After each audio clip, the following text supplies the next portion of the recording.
All right, let's talk about something that's a real game changer in birth control, the Copper IUD. If you're looking for something that's super effective, lasts for ages, and is totally hormone-free, you've come to the right place. Let's dive right in. So, let me ask you this. Are you kind of tired of daily pills or monthly reminders? Are you looking for something you can just, well, set and forget for years? And what if it could do all that without any hormones? If you're nodding along, then you're definitely going to want to stick around and learn about the Copper IUD.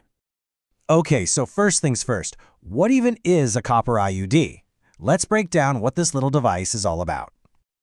You know, when you look at it, it's actually kind of surprisingly simple. It's just this small, flexible, T-shaped piece of plastic, and it's wrapped with a little bit of copper wire. That's it. That's the whole thing. And the key takeaway here, the big deal, is that there are 0 hormones involved. None. That's what really sets it apart. And the name, IUD, actually tells you everything you need to know. It stands for Intrauterine Device. Intrauterine just means inside the uterus. So it's a small device that a doctor or nurse places inside your uterus. It's designed to stay there for a really long time, but, and this is super important, it's also completely reversible. The moment you want it out, it can come out. Okay, so that leads to the big question, right? How on earth can a little piece of plastic and copper be so good at preventing pregnancy? And how good are we talking? Let's get into the science of it. Well, the secret sauce is really the copper itself. The copper slowly releases these tiny particles, called ions, and they basically create a local environment in the uterus that sperm, well, they just can't stand it. It's toxic to them. So it stops sperm in their tracks long before they could ever meet up with an egg. It's a really clever, localized little defense system. So, does it work? Oh yeah, it works. We're talking 99.4% effective. Let that sink in. To put that into real-world terms, that means that in a group of 100 women using it for a year, less than 1 would get pregnant. That is incredibly effective. It's one of the best rates out there. But, nothing's perfect for everyone, right? Like any health decision, there are trade-offs. There are upsides and downsides. So let's get real and look at both the pros and the cons so you have the full picture.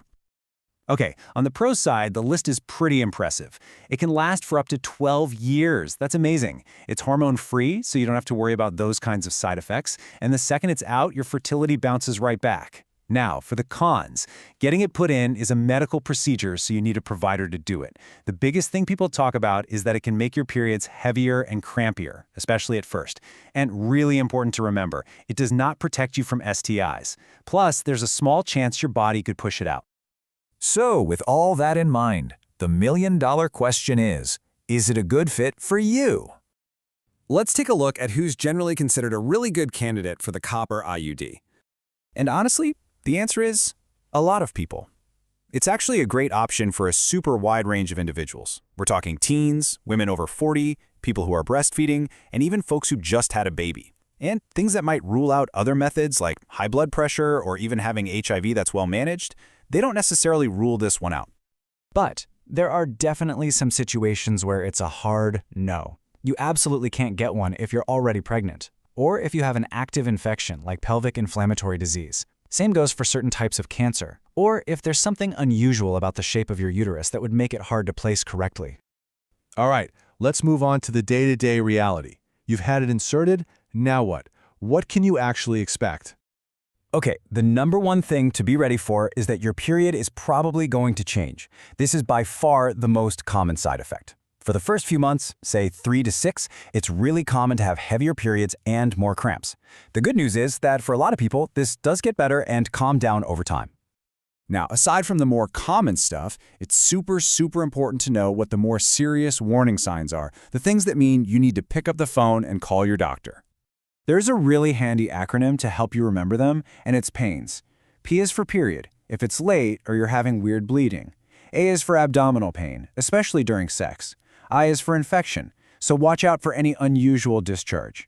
N is for not feeling well. Think fever, chills, that kind of thing. And S is for the string, if you can't feel it or it feels way shorter or longer than usual. Any of those things pop up, it's time to check in with your provider.